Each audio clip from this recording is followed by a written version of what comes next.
Hey guys, this is Craig. First of all, I'm really thrilled to tell you about this next advertiser because the owner and I have been friends for close to 10 years. And when I say friends, I don't mean Facebook friends. We're actually good friends. We've been to each other's homes. Our families have eaten meals together, and I've carried his kids in my arms when they were babies. And even more important to you, he's got a killer product on the cutting edge of technology. So if you drive a car, truck, or motorcycle, or if you play guitar or any other stringed instrument, then pay really close attention to what I'm about to tell you. Because I want to talk to you about the Last Coat. The Last Coat is a proprietary formula that lets you wash, polish, and put a protective coating on your car. It's based on hydrophobic liquid glass nanotechnology, which is an advanced and environmentally safe technology that actually protects any surface, including guitars. The product's manufactured right here in the United States. All you do is apply it once, and it creates an ultra-thin layer which protects your car's surface for 6 months under any kind of driving conditions. Your car looks like you've spent basically all day washing and waxing it, not the 20 minutes it actually takes you. Then anytime your car gets dirty over the next 6 months, just wash it off and you'll see the water beating up on there, and then wipe it down. And that same protective shiny coating that you have after applying it will still be there. It provides protection from rain, sleet, or snow, and there's no more dirty water residue. And on top of everything else, the Last Coat is 100% guaranteed to work, meaning if you're unsatisfied with the Last Coat for any reason at all, or if it fails to live up to any of its claims, just send the product back. They'll give you a full refund, no headaches, no hassles, anytime for 365 days after you order it. And here's the really cool stuff. The Last Coat also works just as well on guitars, basses, countertops, mirrors, anything wood, or pretty much any surface at all. I've used it on all my guitars, including my 335, and they're literally mint. To get this product, which includes free travel-sized bottles for your guitar that fit right inside your guitar case, along with free microfiber towels. And on top of that, if you use the coupon code ELG15, you're also going to get another 15% off. To get all this, go to everyonelovesguitar.com/TLC, and don't forget to use the coupon code ELG15, and you'll also get 15% off. That's everyonelovesguitar.com/TLC. If you want to buy or sell a home or investment property and you're here in the Tampa Bay area, in Hillsborough, Pinellas, or Pasco counties, then listen up. West Florida Real Estate is a local residential real estate broker that's helped over 250 Bay Area homeowners buy and sell their properties in the last 4 years alone. If you're looking to sell, you'll want to get their free report, The 7 Biggest Mistakes Homeowners Make When Hiring a Realtor. And if you're looking to buy a property, you definitely want to get your hands on the 21 Most Expensive Mistakes Tampa Home Buyers Make When Buying a Home. Each one of these reports is going to save you time and money. Inside, you'll discover the 7 most important things to consider when hiring a realtor, what to do if you're buying and selling a home at the same time, and the danger of choosing a realtor who agrees with everything you say. To get your hands on these free reports, head on over to westfloridarealestate.com. That's westfloridarealestate.com. If you're thinking about advertising here on Everyone Loves Guitar, pay close attention. With over 83,000 listens a month, we've had tremendous growth this year. As a result, we're going to be increasing our advertising rates after the first of the new year. So if you're a business looking to generate new leads or increase your cash flow by adding new clients or customers, or if you're looking for general brand exposure, or if you're a label looking to promote new music and you want to lock into the current advertising rates before they go up, listen closely. Even if you want to advertise next year, contact us now and you'll get to lock into the current rates before rates go up at the end of this year. And you can do that by going to everyonelovesguitar.com/advertise. Thanks for listening and enjoy the show. If you enjoy this show and you'd like to support it, go to everyonelovesguitar.com/support. Hey, everybody. This is, no, my mic's way up there. There you go. My camera, sorry. Hey, everybody. This is Craig Garber. Welcome to Everyone Loves Guitar. My guest today is a very interesting guy, and he literally has the most masculine name of any male in any planet or culture or country that I've ever met. We're with Grecco Buratto. That's just like if I wanted to like be a manly man, that would be my name of choice. Grecco Buratto, man. It's like, all right. It's like one of those names. You say, don't fuck with Grecco Buratto. Anyway, a few quick announcements. And Grecco's a very good, very successful player, and he's a really interesting guy in general. But a couple of quick announcements. Number one, I want to thank Yogi Lanich and Adam Zimmern for connecting us. Thanks, guys. Appreciate it. Number two, if go to everyonelovesguitar.com/subscribe, and you can subscribe to the show on both audio and the YouTube channel. And Joe Walsh, Carlos Santana, I'd love to have those guys on my show. If you can connect me with them, please do. I'd be grateful. Let's talk about Grecco Buratto. Grecco was born and raised in Brazil, got his first acoustic guitar at age 7 from his mom. He began playing electric at 10. At 12, he came across a catalog for a music school in Hollywood called Musicians Institute. He knew right then and there that's where he wanted to go after high school. So in 95, at age 18, he moved out to California, or up to California. At MI, he received the Human Relations Award for the class of 95 and was nominated also for the Stylist Award. We'll talk about those in a minute. After finishing the one-year program, he got a scholarship from the school for another 18 months to continue on his studies. He began working as a professional musician in 98, playing in the Brazilian music scene and in a Baptist church in South Central LA. Since then, he's performed, toured, or recorded with a very long list of artists from all over the world. I'm going to give you like a real Cliff Notes version. For more information, go to his website at Grecco Buratto, 2 C's, 2 T's. Here's some of the people he's toured with: Sergio Mendes, Airto Moreira, and Flora Purim. That must have been amazing. Anastacia, Enrique Iglesias, Katie Lang, Mandy Moore, Shakira, Lee Hom Wang, JJ Lin, Roberto Carlos, Gwen Stefani, Luis Fonsi, Lale, and Andrea Bocelli. Like I said, tons of other people. He's recorded with Boys to Men, Pink, EWF, Marc Anthony, Try This, Backstreet Boys. I think that was Pink, Try This. Sorry about that. Yes. Backstreet Boys. You know, if it was made after 1970, Grecco, it's like a lapse. I'm just kidding. Flora Purim, George Duke, Katie Lang, Shakira, Roberto Carlos again, Dionne Warwick, India Ari, Macy Gray, and Luis Fonsi. He's got placements and performances in large company commercials, film and TV, and he also worked with Oscar-winning film composer Gustavo Santaolalla. Did I pronounce that last? Santaolalla. Yeah, that's close enough. All right, thank you. Other bits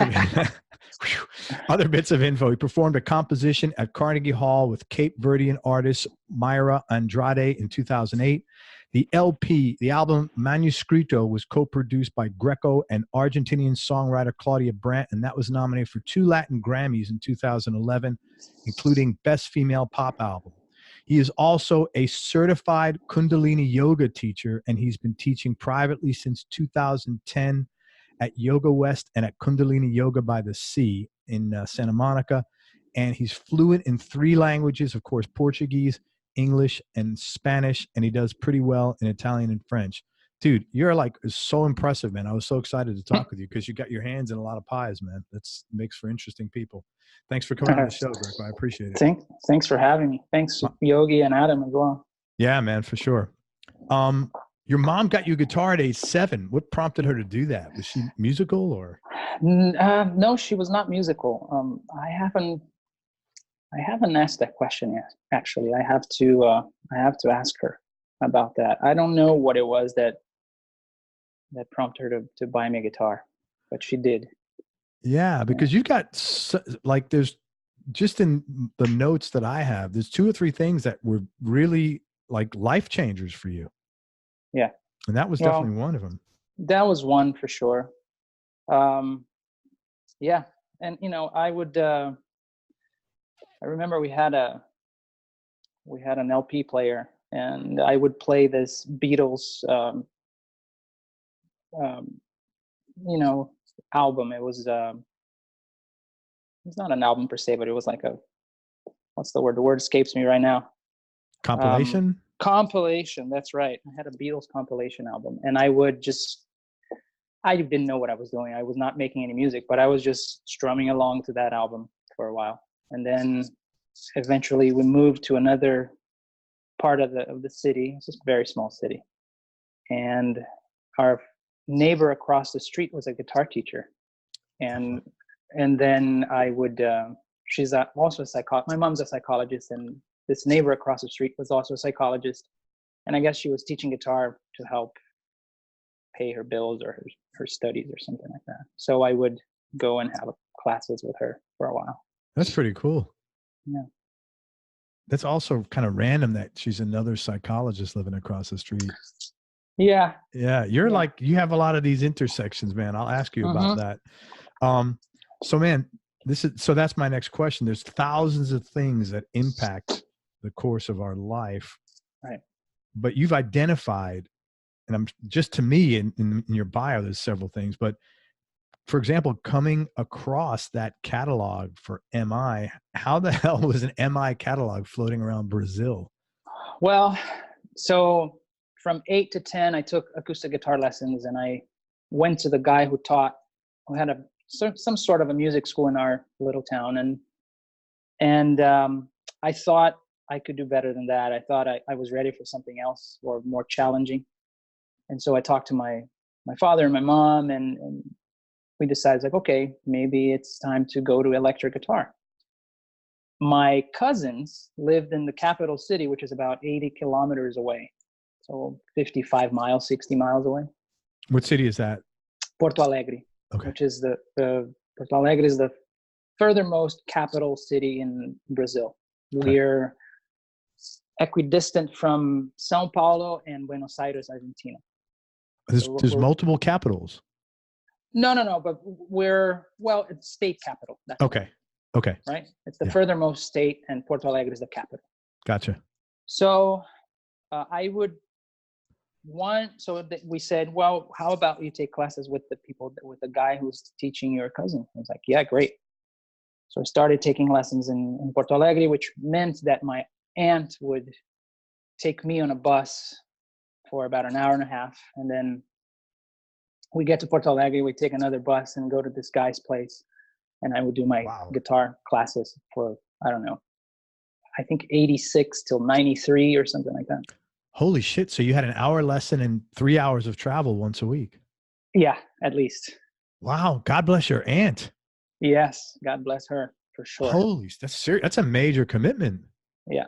Wow. So we did that. And I remember there was during one winter school break that we decided that I was going to spend it at my cousin's house. And one of my cousins plays guitar and the other one plays bass. And they were fairly well known in Porto Alegre because as kids, they played this festival, and their band played instrumental music, and they won it, and they played this huge gymnasium arena. And, they were 13, 14. So they became kind of local celebrities within the musician circles. And they had a catalog.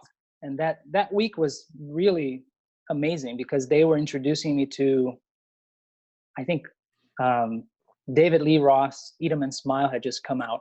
So that kind of blew my mind, we were listening to Alan Holdsworth. We were listening to Chicory Electric Band. At a young age to be listening to the jazz stuff like that's pretty unusual, man. Yeah, they was all influenced by them, really. And he had a catalog, 1980. This was 1988, and he had a MI catalog for 1988, 98, 99, or something like that. 88, 89, and in the catalog there were all these amazing players, Paul Gilbert, and Frank Gambale, and Scott Henderson, and Joe DiOrio, and all these guys. And the idea that you could basically have the school open to you 24 hours a day, 7 days a week was just something amazing, and something that I had never imagined could be possible. And so that was it. To me, that was it. It just clicked. And at the end of that week, I went to wait for my father, who was traveling on business. And I went to the airport with the catalog in hand. And, hey, Dad, hey, how was your trip? Check this out. This is what I want to do. That was it. And that was 5 or 6 years later. If 88 and 9, you went to 95. Yeah. So it's 6 or 7 years later. Yeah, I was 12. So you're like pretty advanced as a kid, because you said at 10, you knew you needed to go beyond your small town. How the hell where did all that come from? No idea. But And the MI thing was, to me, that was it. I knew that for sure. I didn't know what it was or why it was, but I just knew that it was. Okay, I want to go there. And so from 12 to 18, it was a question of, okay, well, I need to learn arpeggios and solfege and, so it was kind of, I had already started to learn English. My dad, this was one of the amazing things that my dad did for us, was that he went to spend, I think, a year in Europe, a year and a half in Europe. This is after we were born. And he kind of needed that to find himself. And he did. And then when he came back, he had this thing where he said, well, both you and your brother, you're going to learn an instrument, you're going to learn a foreign language, and you're going to practice a sport. If you don't, it's okay if you don't like it, or if you don't take it to a professional level, it doesn't matter. It's just, I want to provide this for you guys, and you do it with, there's no attachments to it, but you're going to do it. And God bless him for that, because that's, I started learning English when I was 7. Yeah. Wow. Okay. So if you don't want to answer this, that's totally cool. You said your dad just left, was having some sort of a crisis or whatever, or just wanted to go like figure out himself or something. Yeah. My mom and my dad were never married. Okay. But they had 2 kids. They never lived together. We never lived as a family unit in that sense. Oh, okay. Okay. And then he started like 3 colleges, 3 different degrees, but never finished any one of them. So he, at 27, 28, which I later found out it's very common.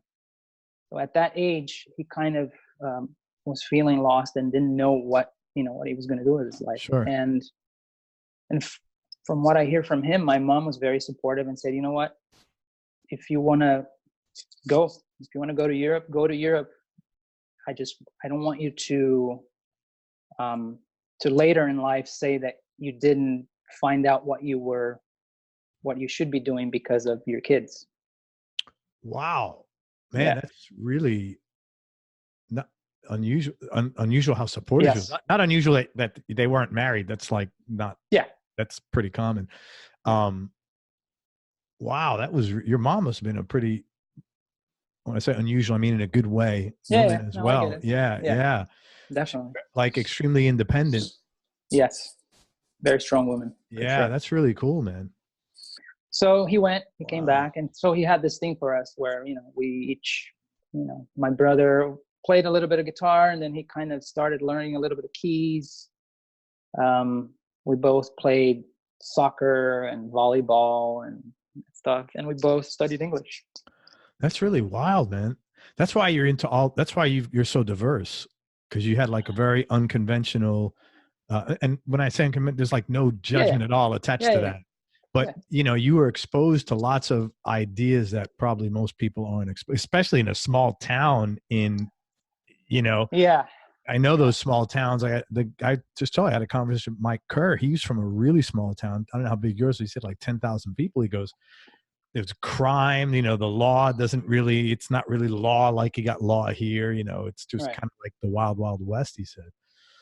I don't think I was exposed to that, because it was a very small town. Well, it's kind of the same size, but it was in the south of Brazil, and it was kind of, we felt safe as kids. We could, ride bikes all over town and play in the streets, and there was hardly any news of crime and stuff like that.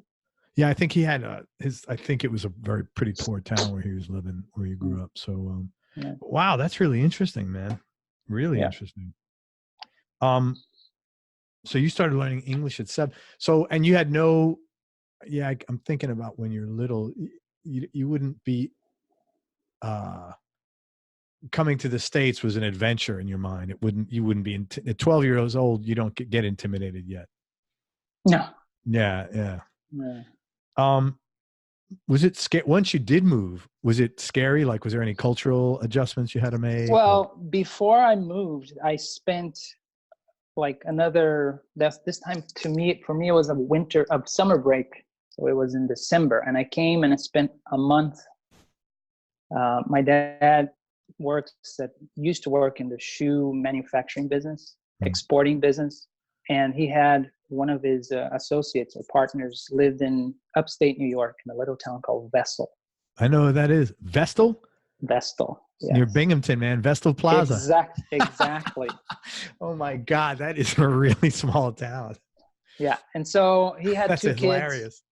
He had two kids, and they kind of like, oh, I'm going to send my son and spend a month in the States. And so I came and spent a month upstate New York during Christmas time, and went to New York City. And once I did that, I was like, all right, this is, I'm in. I'm in. Yeah. And going back to your question, the thing is, I guess that's from my dad as well, but I was always a movie buff. So I watched thousands of movies, and I think that's how I kind of learned English as well. I would pick a phrase or a word and just keep repeating it and repeating it and repeating it, Yeah. And I think that's America's number one export, Movies? pop culture. Oh, pop culture, yeah. It's funny, again, Mike did the same thing to learn English. He said, when I came to this country, he didn't speak a word of English. I bought 3 videos. I would listen to him every single night. I'd write down the phrase, and that's how he learned. It's transcribing. It's the same thing. Right. That's exactly what he did. That's pretty cool, man. It's funny that you went Vestal. That's a beautiful, it's really nice up there. I mean, it's like very hokey, old, really safe, beautiful hills. Yeah. And yeah. Really Vestal High School, I think it was. Yeah. Vestal High School. That's so funny. Yeah. Wow. It's about 5, if I remember correct, it's probably about 5.5 hours from New York City. Yep, exactly. Big drive. Yeah, man. Yep. That's cool. So the cultural thing, I was already in.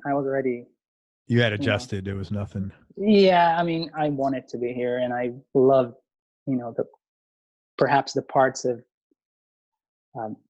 the things about here that perhaps for some people are more challenging, culturally speaking. I was already. Like what? I don't know, the food, or I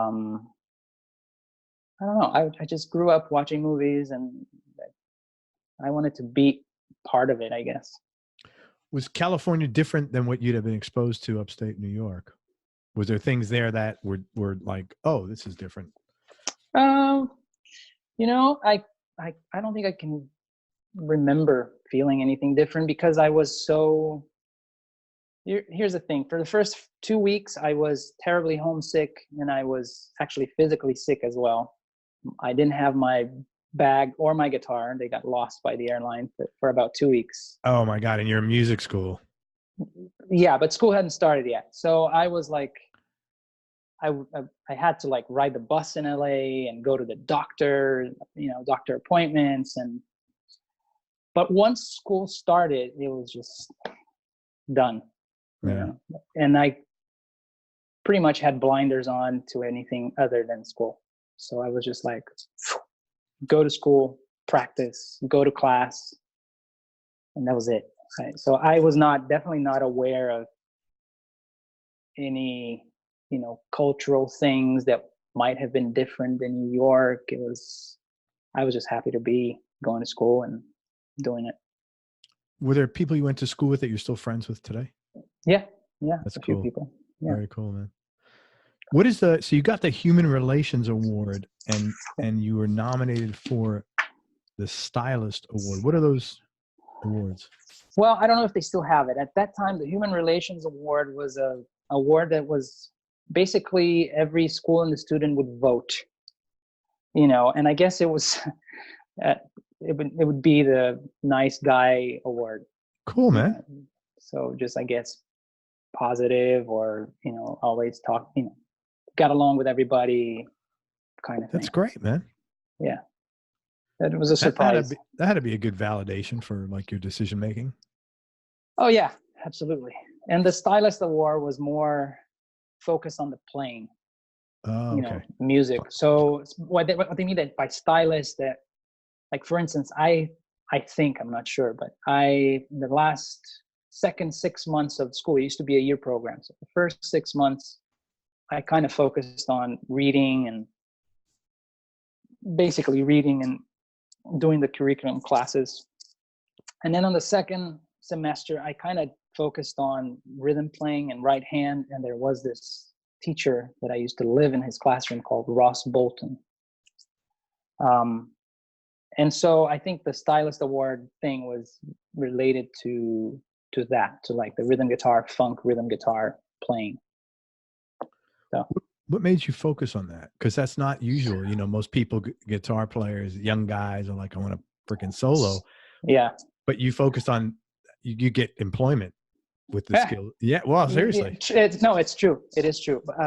I think what made me focus was when I was 17, I won this contest in Porto Alegre that was, you had to write a 3-minute solo, right?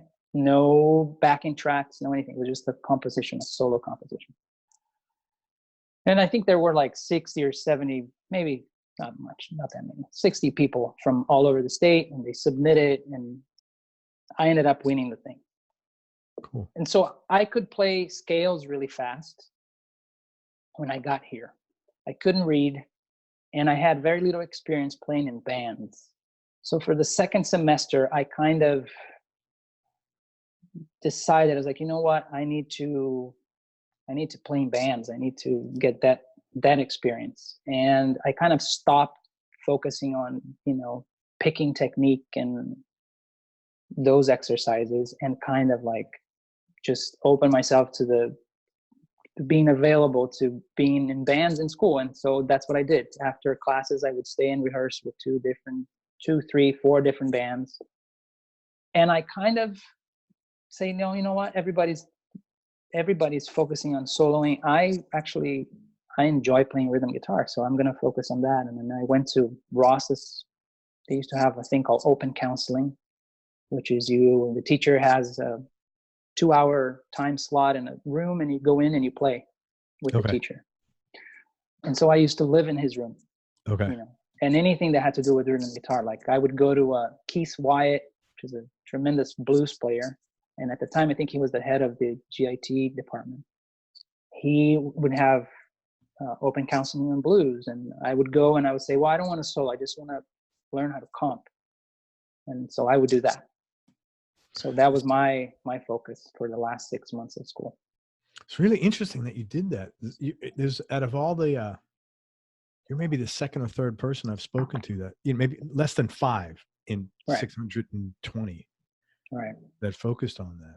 Well, I started, you know, the thing with MI is that, and I saw it happen to a bunch of people. It's like you get here and you have your comfort zone, and, you know, you play this and you know how to improvise, you know how to solo. I was not a very good improviser. Like I said, I could play scales fast. If it was a rock setting, I could do well. But because in MI, you got exposed to all these other kinds of music. You know, you had jazz, you had fusion, you had funk, you had blues.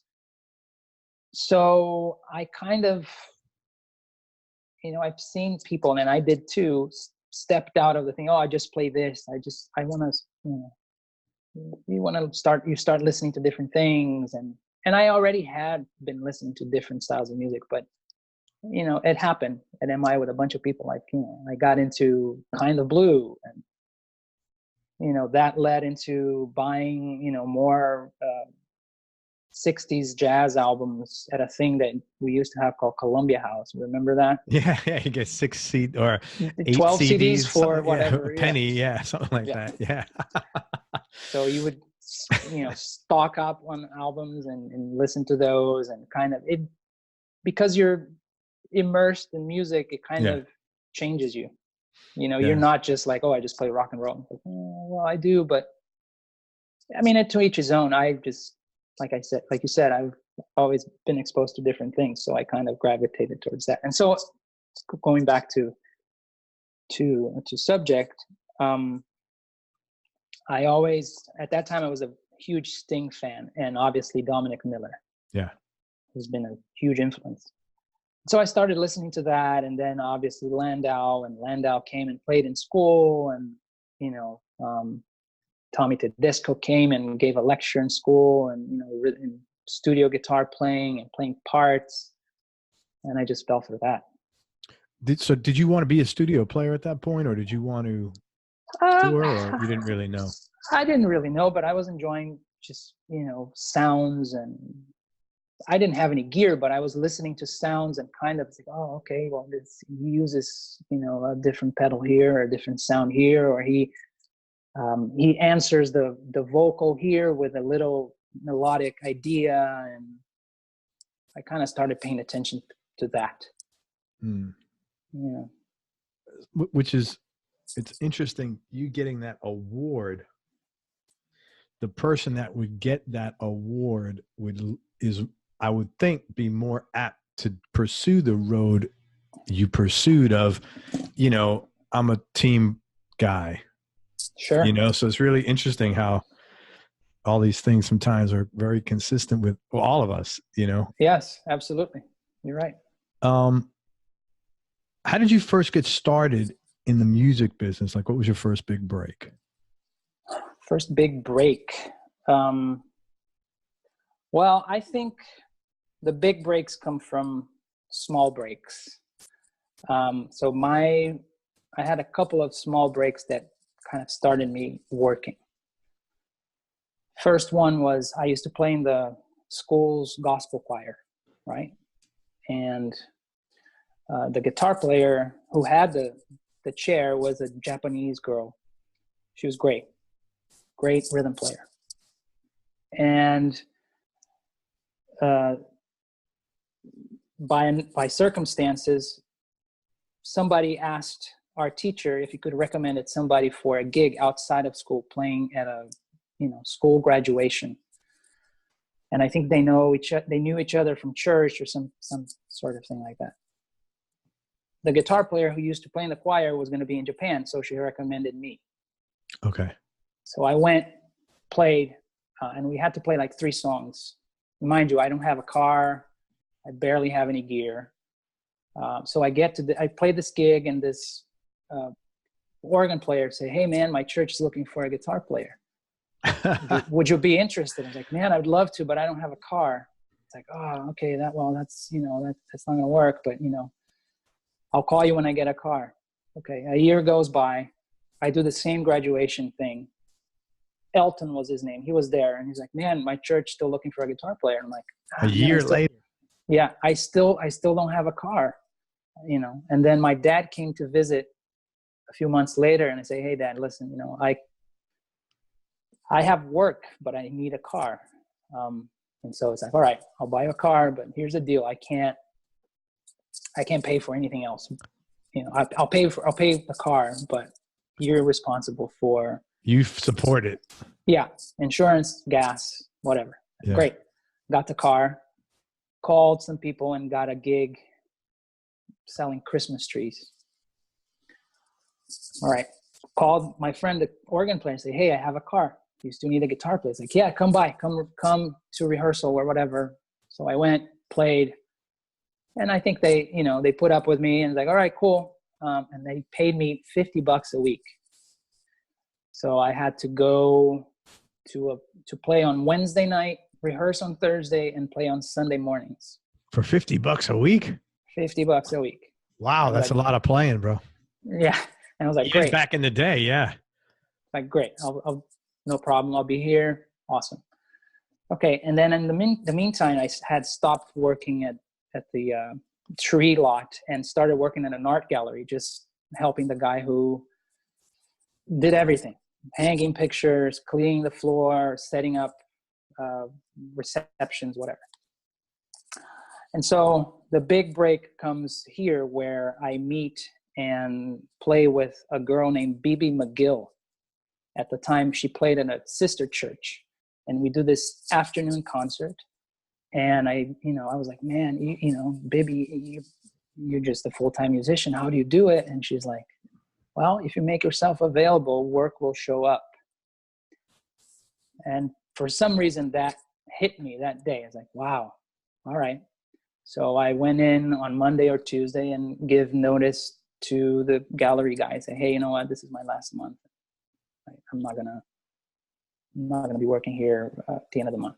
Okay, no problem. Same week, I get a raise in church, and they go from $50 a week to $150 a week. Wow, that's a nice. That's probably the only 300% raise you've ever gotten. That is true. Holy shit, that's a beefy raise, man. And so with that, I was able to, mind you, I lived in the living room. I share the apartment, and you know. So with that money, I'm able to support myself, basically. Yeah, on the one gig alone. Yes.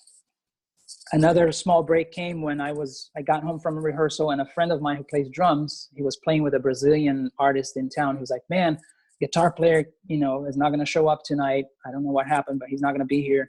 Bring your amp, bring your guitar, come play. And I'm like, okay. Mind you, I grew up in Brazil, but I never played Brazilian music when I was there. Okay. And when you say Brazilian music, you mean like traditional, like folk? Any kind of Brazilian music. This was a style called samba reggae.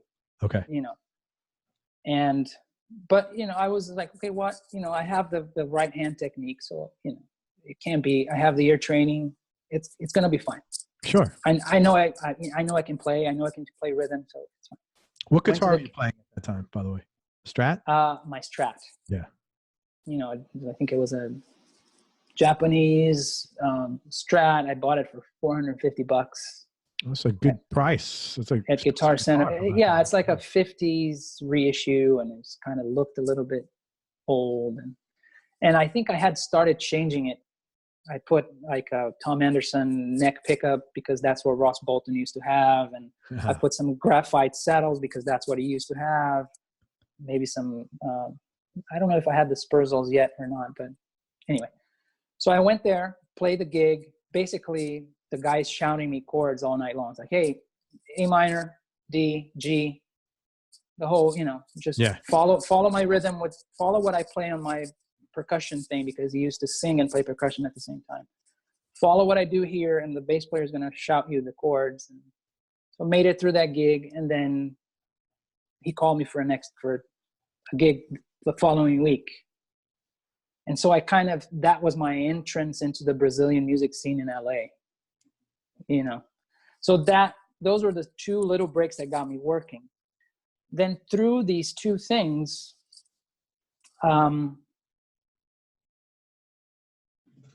I met the music director for Sergio Mendes. And through another session that I got called, again, I was playing in the Brazilian music scene, and I met this guy called Renato Neto, who's a keyboard player. He used to play with Prince for a long time. And he was producing a track, and he called me to play. And the same week, he recommended me for another session. So I went to this guy's house, and this was far. This is like 45-minute drive from LA. Dude, that's half the time it takes you to get to a music lesson in Brazil. Come on. That is true. So I was like, all right. I go and I play, and like, man, I love it. I have a bunch of songs. I'm a producer. I have a bunch of songs, but I don't have the money to pay you for, you know, your rate every time you come here. At that time, I was into the idea of being a studio player, and I wanted to develop that side of things. And so I kind of, you can say that, you know, I'll leave it up to whoever's listening. To me, it was like I threw up to the universe and say, hey, you know, this year or this coming year, I want to record something every week. I don't care if it's paid. I don't care what kind of music it is. It doesn't matter. What matters is that I do it every week. I have a session so I can get better at this. And it did happen. I had a session every week. Not all of them were paid. And so because I was in this mindset, I told the guy, listen, you know, if you don't have money to pay me, that's okay. Pay me gas, buy me a pizza. And when you have like 3 or 4 songs, you call me, I'll come here. We'll spend an afternoon. I'll do a bunch of tracks, and that's it. Like, okay, cool. One of these tracks ended up at, I think it was a publishing house, or it was another producer who was working with Boys to Men. Wow. And they heard some nylon playing, and they were like, man, who was that? And we want him, and blah, blah, blah, blah, blah. And so I met another producer, or a couple of producers, one of, I think it was Babyface's nephew, called Jason Edmonds, and another guy called Bo Dozier, which is Lamont Dozier, if you want to look up. Dozier, Holland. Dozier, Holland, yeah. Yeah. So Lamont's son, Bo. And they were producing Boys to Men. So I met them, started working with them. And that kind of was the first big break. Wow. And then one day, after I worked with them and recorded a bunch of songwriting demos, and then they were like, oh, we're going to go to New York on Friday to record Boys to Men. I was like, oh, great, man. Well, let me know when you're back. I said, no, you don't get it. We're going to go to New York. I was like, really? I was like, yeah, they want to bring you to record the song that you demoed. I was like, oh, okay, cool. So we went to New York, and then, they were played on the Boys to Men album. Yeah, that was it. Assuming once you got with the Holland Dozier, at that point they started paying you. You weren't. Yeah. Man, what a good. I think that's really smart what you did, and I think when you're trying to start a business, if you don't do things like that, you're kind of foolish. Well, in my mind, it was like, I need to get better at it.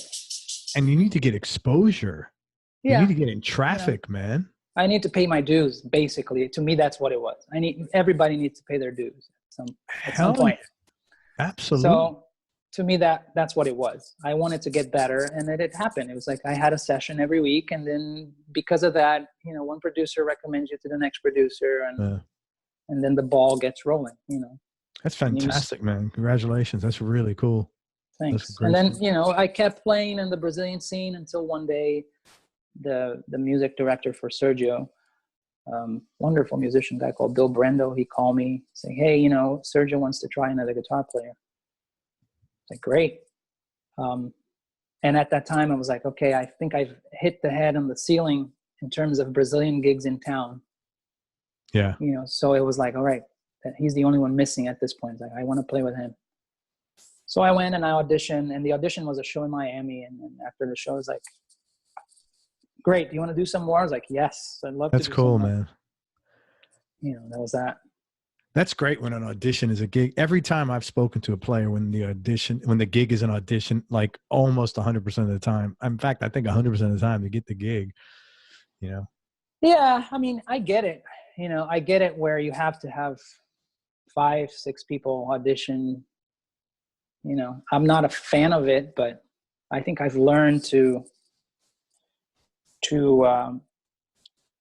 have a better mindset about it. At the beginning of my career, I was not into it, and I was scared of it. I was not comfortable. I was insecure about it, and it was like, and then it took me a while to realize that it's not, the playing counts, but that's not it. It's not all of it. No. It's whether you're a right fit. Right. And being a right fit has a lot of other things to be considered. It's the looks, because it's an image driven industry. People hear with their eyes, as people tell me. Yeah. And it's the energy, and ultimately I found that it's whether you're comfortable enough with yourself that you make the artist comfortable. Because that's what it is. She needs to feel comfortable. She needs to feel supported. Yeah. Or he needs to feel supported. And that's what it is. It's not, if they don't feel supported or comfortable, it doesn't matter how well you play or, your tone or whatever. It's just, I always joke that after a few auditions, I say, well, next audition, I'm just going to show up without my gear and a cup of coffee. Yeah, just sit down and shoot the shit for 20 minutes. Yeah, let's sit down and talk, because that's such a big part of it. Yeah, not getting along. As everybody says, you play for an hour and a half. You got 23 hours, 22 hours a day. You have the airport, the hotel lobby, backstage, the cafeteria, the catering. That's what, Yeah. Wow. Yeah, I think that was a really good movie. I've done stuff like that myself when you just put yourself out there because something's going to happen, especially as a guy coming in from the business world. This is I got to believe, one of the most, nothing happens here unless you get referred. But, but everything happens once you get referred. Yes. That's great. That's a great way of putting it. Yeah. People come to me from, they arrive here from Brazil and it's like, how do you do it? How did you do it? And I'm like, well, be patient. It's going to take you 4 years. Yeah. You got to get a network going. You got to talk to people. You got to, man, you got to prove yourself. And you got to establish that you're trustworthy, dependable, reliable, on top of being a great player. Yeah.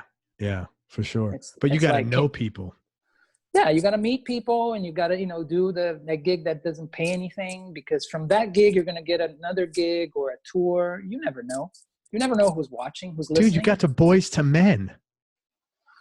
Exactly. Well, not only that guy, his name is Dylan Gorman. He's a producer. His dad was Fred Gorman, who wrote one of the writers in Mr. Postman. Oh, wow.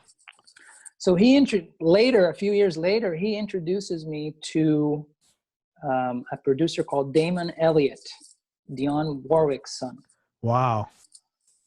And then because of Damon, I got to play and record and co-write with Pink and the movie First Daughter and Dionne, and Damon recommended me to this other producer. And because of that, I got to record with Earth, Wind & Fire. So it all comes from that one session that I did for free. The pizza session. Yeah. Yeah. That's great, man. That's an awesome. Yeah. I mean, I see it just from my show here. Like I don't have time, but I'd always like to draw, you know what a mind map is? Yeah. I always want to draw one and see the branches where what was the one or two branches? Like, I think I know who they were that spawned the biggest tree for me. Exactly. It's just really cool, man. And I've had friends who've done the same thing. They went and played at this, dive called the Lava Lounge for nothing, or $20.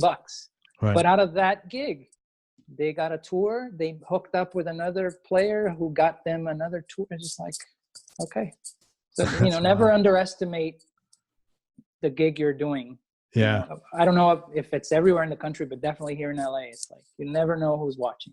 No, it's everywhere in the country. At least it's in Nashville too. I've spoken to a number of guys in Nashville. The same exact thing has happened. Wow, where they're playing for nobody, and there's one guy in there, but that one guy is a producer. That's the one guy they needed to meet that night. Yeah, yeah. Let me ask you a question on all these things. Let's call them serendipitous events. Seeing the catalog. Your mom getting your guitar, connecting, playing in this session. What is your take on all of these things? Is your take as far as maybe spiritually, do you think this is, or are you not, you just think it's right place, right time, or how do you view these things for you? I think it's, serendipity. It could also be called synchronicity. Right. I think it's setting an intention and doing the work to support that intention. Right. Because if I set an intention, I say, I want to record every week, but I only want to record if it pays me double scale. Yeah, maybe not setting the intent. Yeah. At the beginning of my career, probably my chances would have been very... Zero. Yeah, exactly. Right. So if you set the intention and then you do your part, you have to do your part. You have to put in the work. You have to pay your dues. I believe that. With some people, it comes easier than that because maybe they believe that, I deserve this and this is what needs to happen to me, and it does. But it's right. That's why I was asking, because it's always I'm hearing this all over and over again, 4 times a week, and it's made me look at things in my own life that should not have happened, right? But they did, and or the Right. you know, the event, what's that called? They have those things where you drop the ball and it, what's it, you know, it's you know, like a water pours out and then it, Yeah, the probabilities. It's no, quantum. like the way things are connected, like water pours out and then it'll, Oh, the butterfly effect. a golf club will come and hit something else. There's a name for this that's still on top of my tongue and I can't think of it. But you know, the sequence of like you getting that gig, you know, that was set up effectively by you getting called for that session, which was set up by, you know, so I've started to see all these things in my own life that, God, this happened because, and it's pretty wild when you look at them. Yeah, I mean, again, I go back to BB, you know, and she said, if you make yourself available, Right. work will show up. It's a tough one to believe and to take the leap of faith, but that was impressive. The next day you went in and said, hey man, I'm making myself available. yeah, but it's that kind of, my yoga teacher says it's, what is it called? It's knowing without a reason. It's just knowing. Right. You know, unreasonably knowing. You know, you just know. You can't say why or how but you just know. So it's like I knew. I was like, okay, I'm gonna do it. Yeah. I quit my job and I'm gonna do it. But I think, you know, of course, it helps that my rent was $250, but you know. Yeah, but that was your rent you had to pay. It didn't matter. It was still a big nut for you that you had to come up with every month at the time when you're making $50 a week. Right. You know, right. Yeah, it's just, I always find it pretty amazing. But so yeah, I do believe that. I do believe that you set up the things and you know, you know, it's funny because I remember hearing that from KD as well, because when she was starting out, she said, you know, I just set up this intention where, you know, I would go out into the prairie and belt out and I would sing and there was nobody to listen, but I was, and you know, and she's known for that powerful, you know, her voice is like a thunder. When did you play with her? I toured with her from 2008 till 10, and then we just wrapped the tour last July that ran for 2 years. So 2017 to 19. Was Joe Pisapia playing after you? Yes, exactly. He's a great guy, man. He's a really nice guy. I love him. I love his playing. His writing is amazing. Really cool human being. And I had him on the show here. It's just not too long ago. As a matter of fact, his episode, I think, comes out this week. Really good guy. Yeah, he is. Small freaking world, man, isn't it? The music world is very tiny. I like that, man. Set the intention, do the part. Sorry, I don't want to no. fix on that, but I think it's really important. Yeah. Let me mention the name of some of the artists you've worked with. Talk about Grecco, how you got the gig, and any kind of cool or interesting story about working with them. Start with Airto Moreira and Flora Purim. Airto and Flora, there is a cool story. So in 2000, I got called to play with Airto and Flora's daughter and her husband. They had a band called Identity. And actually, George Duke's son was playing keyboards as well. Holy smokes! At that time, that's a lot of names around there. That's a lot of name throwing. Yeah. So we played, and there's like a hip hop with a little bit of Brazilian flavor, but it's mainly hip hop. And Krishna's dad was Walter Booker. He's a bass player in New York's, you know, jazz heyday era, and everybody used to go to their apartment and hang out after their gigs. So I'm playing with them, and then Diana calls and says, hey, we have this song that we're going to submit for Flora's album. Can you come to the house? And it's like, yeah, sure. And I'm not sure it was a paid session or not. Maybe it was. I don't remember. But it's like we recorded in, you know, an apartment in Hollywood, and maybe I wasn't inside of a closet. It was very, very bare bones. Yeah. So I recorded these acoustic guitar parts. And then they called me to do another. And in same session, I recorded some electric guitars as well for another song. So both songs end up in Flora's album. Oh wow!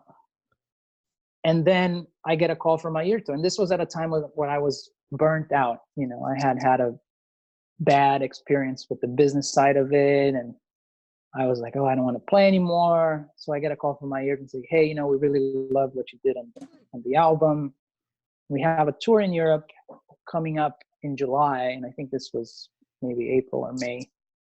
And we were wondering if you want to do it. And I was like, yeah.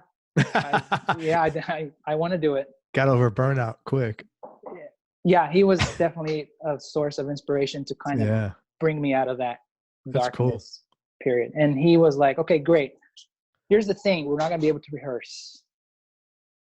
I'm like, okay, but we'll send you the charts and the songs, and, you know, you just call us if you have any questions. And then we're just going to go and sound check and play the first gig, and that's going to be it.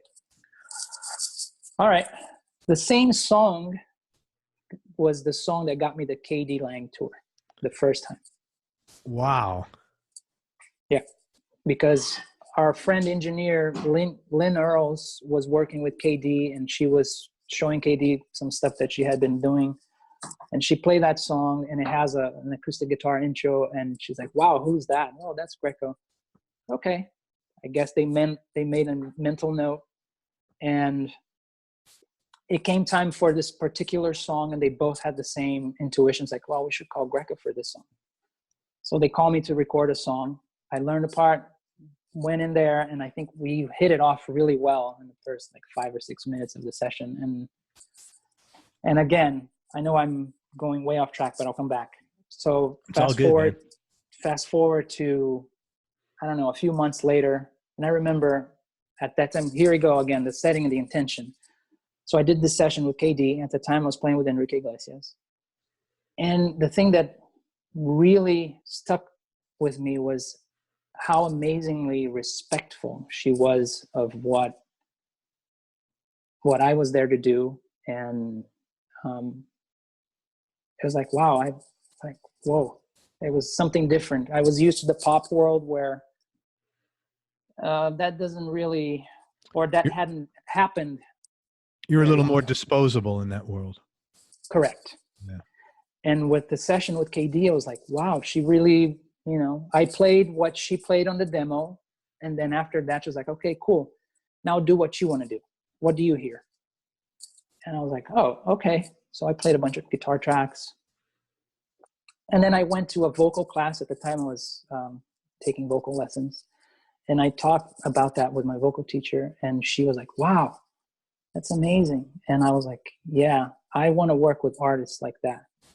And she's like, wait a minute, let's hold hands right here. Let's put that intention out there that you want to work with people like that. Like, okay. So we did that. I don't know, a minute. A few months later, I was arriving in Australia to do a session. And you got flown to Australia for a session? Yes, for an album, or 2 albums, actually. Wow. And then that's the part of where people hear that and say, man, being a musician's awesome. Right. They don't hear about like the other 8-year gap. Yeah. Well, the overnight success takes 10 years to happen, you know? Yeah. Wow, that's really cool. They flew to Australia to play a session.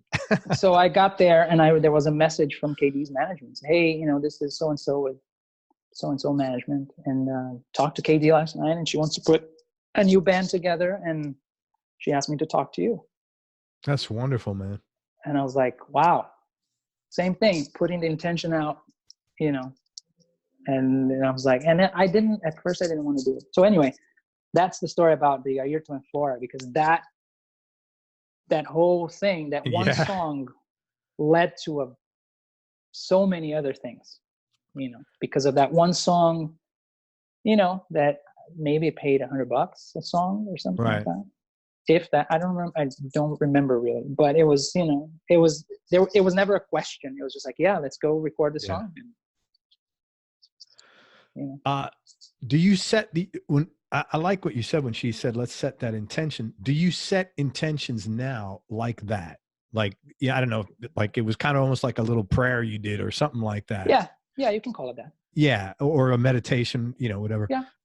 Do you do that now regularly? Um,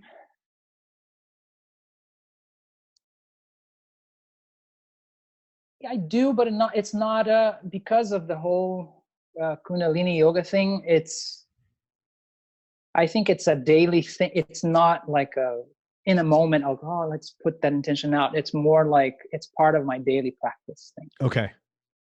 Where I just tune in and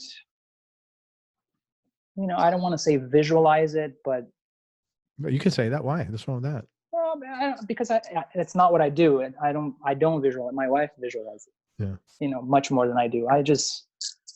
I'm good with words, with saying, you know what, I want to do this. With so putting the connection to the emotional connection to the okay. I'll put it in words. It's like, okay, right. So that and that and that and that. Okay, I'm gonna do this and this. Yeah, it's funny. I've tried visualizing, and I'm more of an auditory than a visual person. Sure. So I don't seeing is not my again, to each its own, mechanism. We're all different. Yeah. And I tend to do that. I'm much cooler with the emotional connection, and even I like to articulate it even because that helps for me set the emotional connection right, Right. But yeah, I know a lot of people do visualize and they're with success. Yeah. It's funny. Joe Pizzapia said the same thing about her, that she's one of the nicest. He said, I was so amazed. I sit down with her and she was like, we're writing together and she's like really concerned about what I had to say, like almost verbatim, like what you were saying. Yeah. So that's really nice that she's a good person like that. Yeah. Gwen Stefani. Well, we're going to go again, the intention thing. So I had been doing, I started working with Chinese artists in 2011, right? So I did a couple tours. This was 2014. And I felt like, okay, I've been out of town for a number of years. People don't know I'm in town. They don't call me. The people I used to work with in the studios don't work in the studios anymore. So I'm out of the loop. Yeah. I feel like I want to work with an American artist. And in my mind, it's like, okay, I want to work with an artist that is more relevant in the place where I live. Mm-hmm. Right? So I'm going through yoga one night.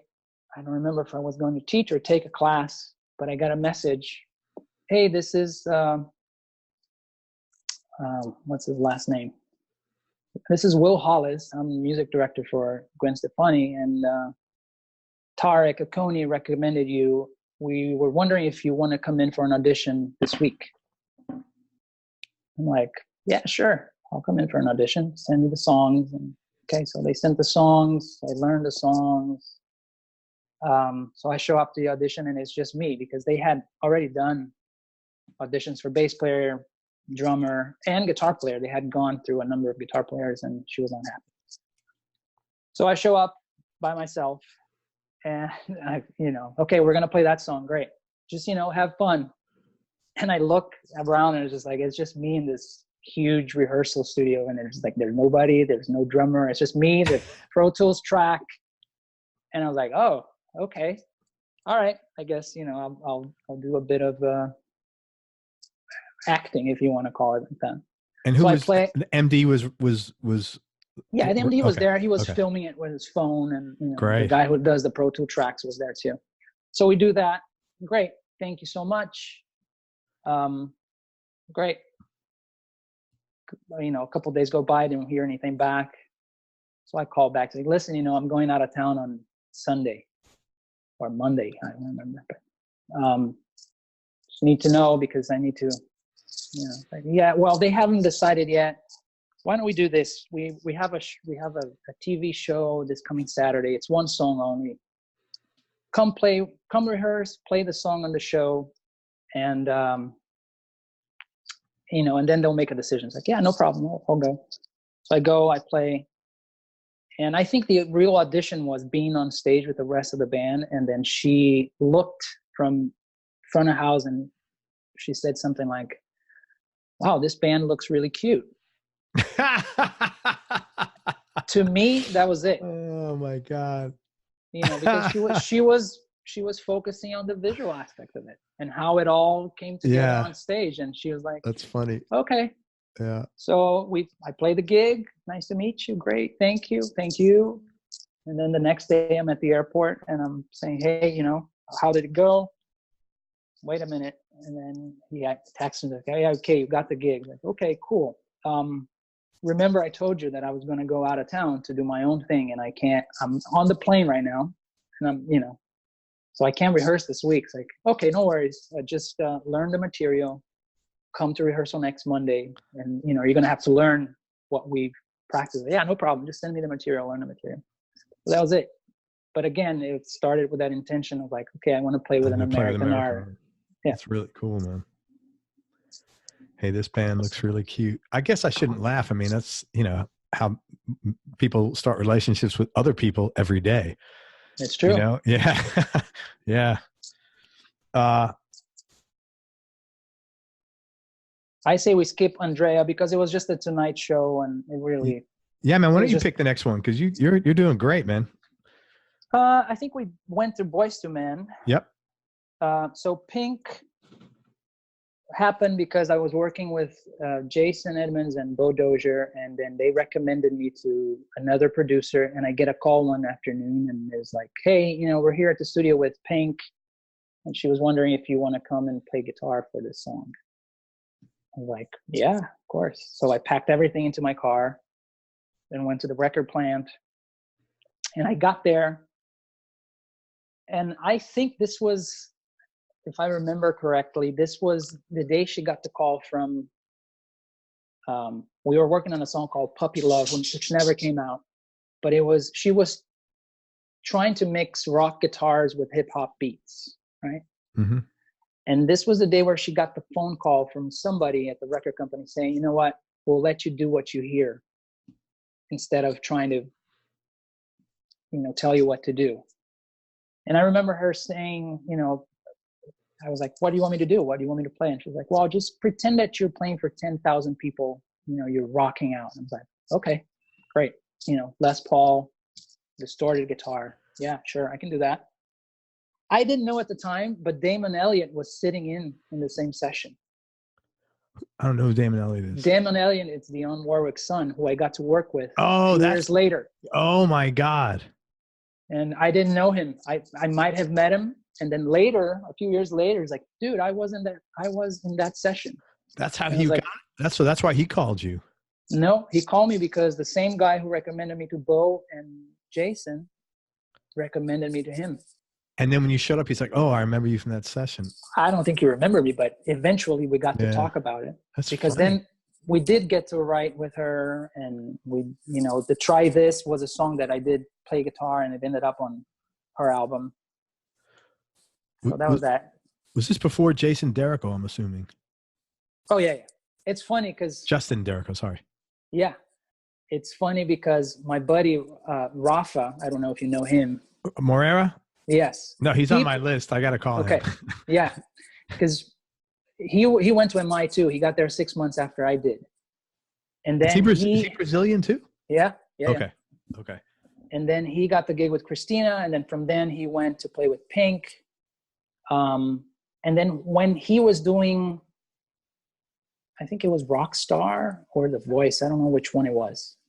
He was like, he called me and said, hey, you know, I'm not going to do Pink next year because I'm doing the TV show. And they asked me to recommend somebody, and I want to recommend you. I was like, great, I'd love to do it. So I think it were 5 guys. It was, Fish was there before I got there. I had Fish on my show a long time ago. So Fish played, then I went in, I played, and then when I left, Justin came in and played. And okay. I didn't do well. I was not, you know, it was not my gig to get anyway. And I had written with her, and she knew me, and we got to chit chat a little bit. But it was not my gig. And so Justin ended up playing, or he played before me, and then he hung around because I think the gig was his already, you know, or, you know, I don't want to say that, but I think he was the guy they were looking at to begin with. But, you know, I guess they went through the motion of auditioning other people to kind of like, you know, okay, we're going to cover our bases. Yeah, yeah. And he's still with her. He's still with her, which to me, it's like, it's, you know, it was his gig and he's a great player. Yeah, you know. Really is. Anyway, so because of that audition that I didn't get, I had been in a band for about 10 years, a band called World Without Sundays. And when I did the audition, I kind of had an insight of like, you know what, if I'm willing to take an audition that would take me out of town for a year, that means that I don't want to be in the band anymore. Yeah. I'm just trying to find something, you know, to do the work of quitting for me. So that kind of hit pretty hard. And not long after, I got together with the guys and I say, hey, you know, I need some time off. I don't know if I want to keep being in the band. And that was a pivotal moment too. Because up to that point, I was kind of saying no to auditions and gigs, and I was happy doing the studio thing. But I hadn't really toured or traveled or anything. And at that point, I was like, I did the thing with, again, the intention thing. We're going to go back to that. It got to a point where I said, you know what, from now on, if a call for a tour or a trip comes up, if the money's good and if it's music that I want to play, I'm going to take it. You know, I'm not going to say no anymore because I had already said no to a few things. And, you know, then Anastacia, got a call for that, took it, was amazing. Got a call for Airto, took it. And, you know, again, it started happening once I put the intention out there. Yeah. Put the intention out and said, you know what? Okay, from now on, I'm going to start taking calls. And then it got to a point where I had to quit, and I did. I think I like that story you tell. I like when things like that happen to me, that like they have no purpose in and of themselves, but they make you consider. Oh yeah. Those are like so important, man, because you really get to flush. And sometimes there are ideas that you're not even aware of, but like this other thing makes it perfectly clear, like, holy shit, I need to make some adjustments here. Yeah. Yeah. So I don't believe that it's, I didn't get the gig, but that's besides the point. It served a higher purpose than that. Yeah. That had nothing to do with anything outside. Yeah. That was a good thing. I've had a lot of things happen like that to me. Not a lot, but I've had several shitty things happen and that have caused me to think about, I need to make some changes, how, you know, as a result of this. And then they allow me to flush other things out like you did, or add something in that I'm not doing. Right. How'd you get into production and how'd you wind up working on that album with Claudia Brandt? And congratulations on the 2 Latin Grammys, man. Nominations. Thanks. I had known Claudia for, I don't know, since 2000. And I played on a ton of, she's a very successful songwriter, and I played on a ton of demos that she did at the beginning of her songwriting. Well, it's not the beginning of her songwriting career, but when she started focusing on that, she would call me to do the demos. So I was at the time producing my album. And I was posting every time we had a session. I would post something and do a blog and a video. You don't post a lot on social media, do you? Not like daily. I post when I think it's something that because I think we're connected. I never see you post once in a while. I mean, never see you post once in a while. I don't see you post very often. Yeah, I'm not like a huge. I'll post, but it's not like a daily thing where I put a picture a day. I don't do that. Yeah. So she asked me to produce her album because she wanted something that was organic and acoustic, and I guess she wanted something that would sound indie. So I got the call for that, and so we got together. And these were songs that had already been hits in the Latin market, and she wanted to do a different take on it. So we would listen to the songs, and I would suggest, oh, how about we do this kind of thing here, and we do a different take on this song, or this song could be a bossa nova, or. So it's a true production role. That's a very production heavy thing. Yeah. Yeah. Yeah. And, we did it in 4 hands, and, and we were happy with it. So we're happy and proud of it. It was a good experience. The concept was, what I remember being proud of was the fact that I could pinpoint the take that had the special thing in it or not. That's cool. And I was playing and listening at the same time, which is sometimes, it's not too many hats to wear, but it worked out. And we tracked it live. Everybody was live, and very, very few overdubs.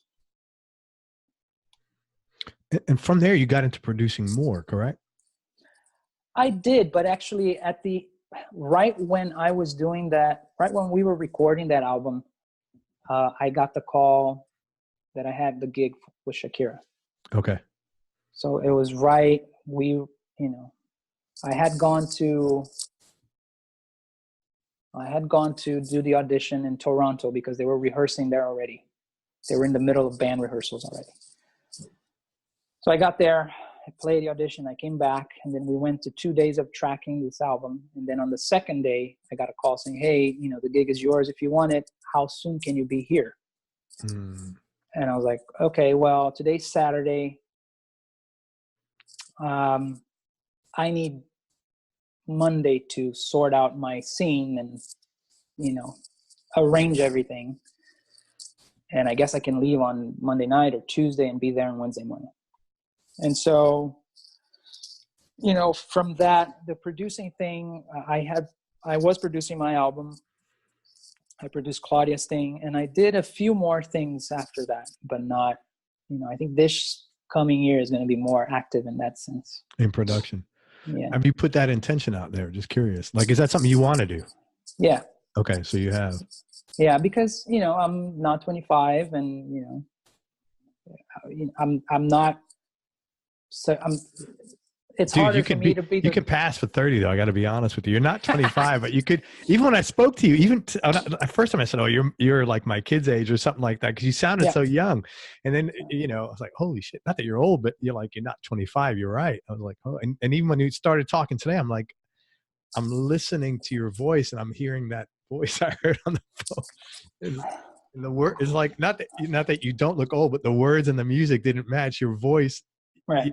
And you're whatever, how old you are, but it was funny, man, talking. Anyway, you're not 25. So you want to get off the road and start. Well, I like traveling, but now the conditions have to be different than what they were, 20 years ago. So. Well, you earned it, man. Yeah, exactly. I mean, you've earned the right to make that decision now, as opposed to, like you said, you got to earn, like when you had those gigs, I can't ask for session, double rate session. You hadn't earned it then, Or, it's my choice to make, where it's like, oh, I want to work with this. How, it pays this. Okay. I want to do it. Great. Yeah. It's not about the money. Now it's more about, does it serve me? Does it serve my purpose, or do I just don't, it has to have a deeper meaning. Do you feel good about the whatever sacrifice? And you'd go on the road probably if it was that, if you had something that like, man, this is something I've been wanting to do for 25 years. Correct. Yeah, I totally get that, man. It's like as you get older, you start changing and thinking about these things because you're not willing to put up with the same bullshit that you did when you were 25. Well, yeah. And time, nor should you, and then you realize, oh, I don't, life is going to end. Yeah, and man. So time is the only thing that I own. Yep. So how am I spending going through time? Is it quality time, or is I'm just doing it because, and granted, I don't have kids, so it's different. I understand my financial responsibilities are a bit different than a lot of people. So, but You know, I'm not going to say I will never do that, because then to me, that's like whenever you say, oh, I won't do that, then the universe goes like, oh, really? I know. Try this. Let's see. Yeah. No, I hear you. It's funny, but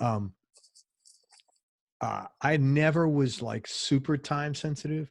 When my kids started moving out, we talked about this earlier. It was a relief because not because they're bad kids, but it's a lot of work. It was for me very heavy, like responsibility wise. I was always, you know, it was really heavy for me.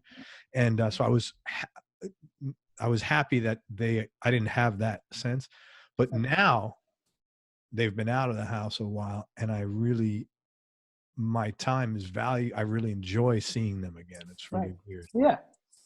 Yeah.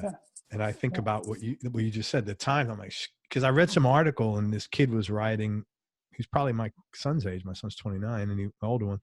And he was saying something like, I did the math, and he didn't live, my kid lives around the corner. He lived out of town, and he goes, I did the math, and I'm going to see my parents maybe like 75 times again the rest of my life. Right. And I read that article, and I felt awful, because that's going to happen at some point. And I see them as often as possible now, because I don't want it to be 75, you know, I want it to be whatever. But yeah, that was a big one for me. Man, tell me about, what is Kundalini Yoga? I've heard of it. What is that in particular? And what did you like about it so much to become a certified teacher? And also, well, let's go there, and I have some more questions about it. Okay. What did you like? Well, it's a form or a school or a modality of yoga that focuses a lot on conscious breathing, on meditation, on working with thought patterns, behavior patterns. It also works the physical body, but the physical work is a means to an end. And what it means is that you work your physical body so that it is, I don't want to say tired, but it is, so that it is tired. And then you do a relaxation, which we don't get to do in modern society very often. Yeah. We're always in fight or flight mode. So our glands are always, we're always being pumped with adrenaline and cortisone. And we're always looking for the threat in every scenario. So Kundalini focuses on relaxation as well. And then after you do the physical part, after you relax, then you sit to meditate. And when you sit to meditate, because you've done the relaxation and the physical part, your body is not, it tends to stay out of the way a little bit. And so that you can focus on the intention that you're setting, or you can focus on your breathing, or you can focus on that moment, or just being present at that moment with the meditation, with the mantra, with the breathing. And so in that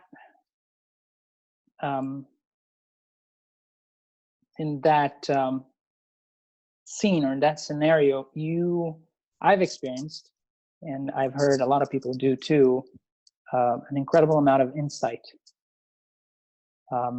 emotional, psychological, where you get to have these aha moments because you've quieted the body, you've quieted the mind, and then all of a sudden you have this expanded awareness and you have this open bandwidth to work with.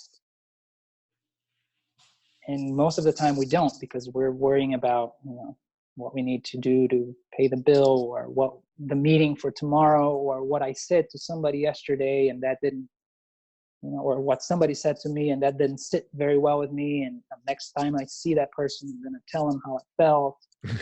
So we're either living in the past or in the future, but never really in the present. Yeah. So Kundalini Yoga to me is the gateway that opened this awareness. Or actually, because we go back to the Pink audition, I didn't get it. I quit my band. And then at the time, I felt like I needed to leave LA. I was like, I need to get out of here. So I started calling friends. I called a teacher of mine who lives in Hawaii and said, hey, you know, is it okay if I come spend a few days over there? I just need to get out of LA. Yeah, sure, come over. I called my producer friend in Australia. Same answer. It's like, hey, yeah, come over. You can stay with us. I'll get you work if you need work.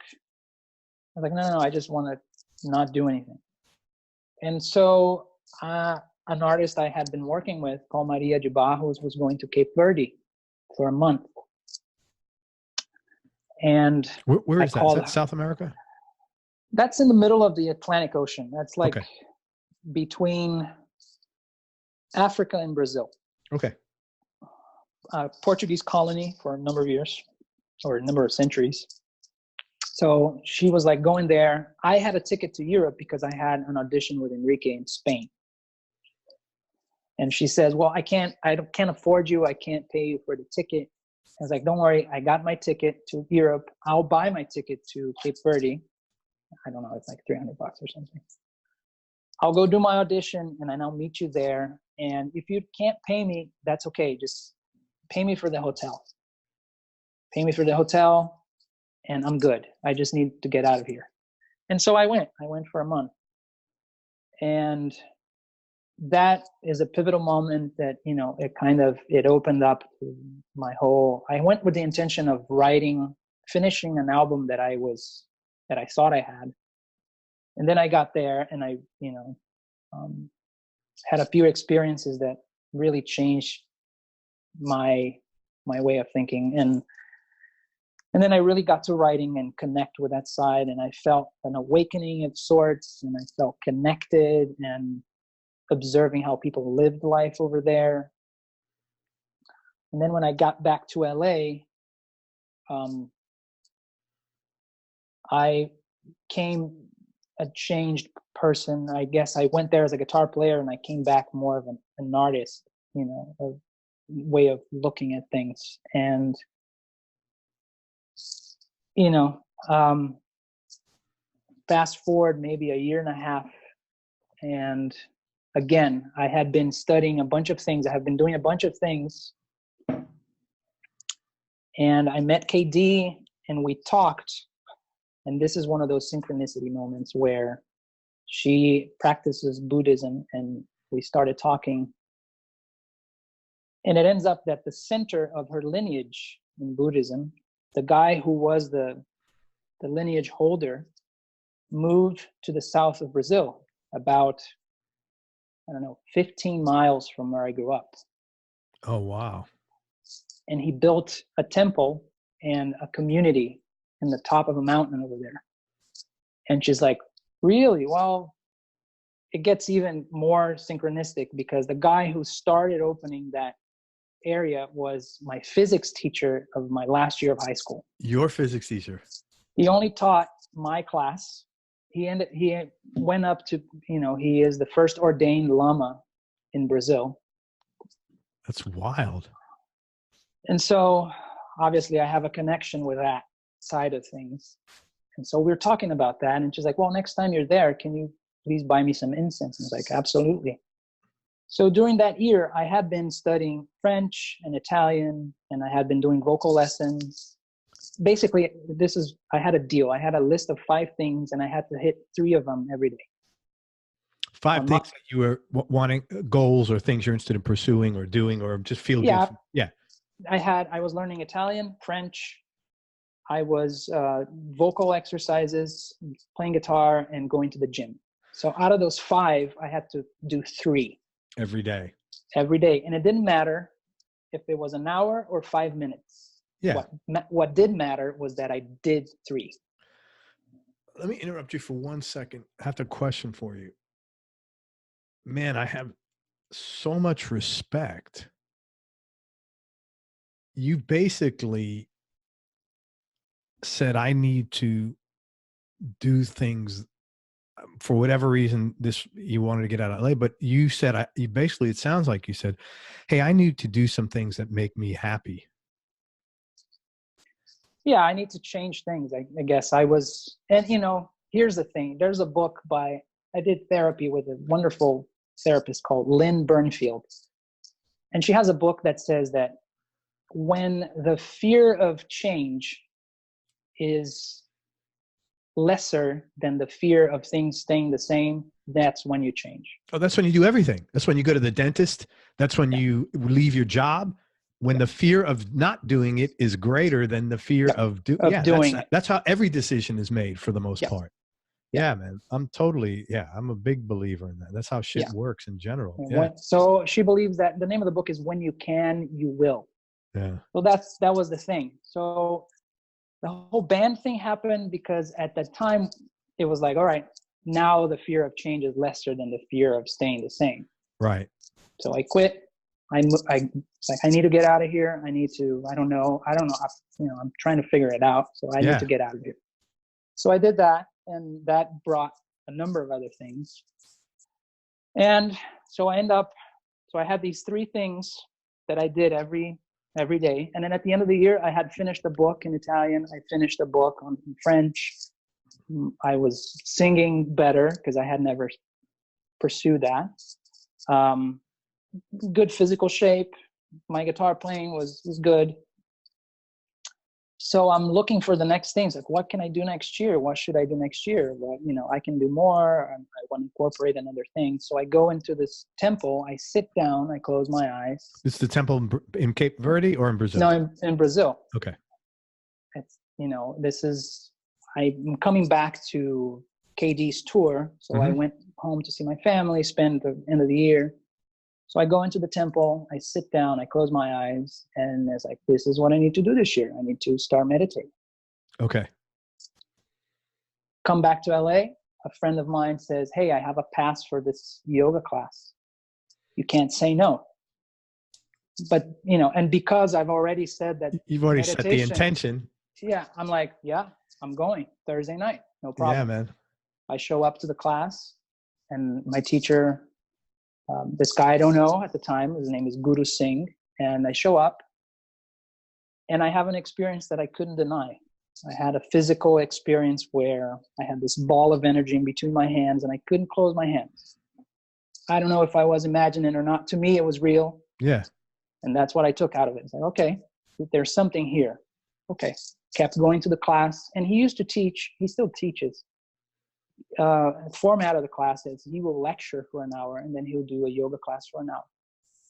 That's a big commitment from a student standpoint. Holy shit. Yeah. I was very skeptical at the time. I was not ready to dive in completely. So I would skip the lecture. I would get in an hour later. I'm here to exercise, man. Right. Yeah. Whatever. Lecture, whatever.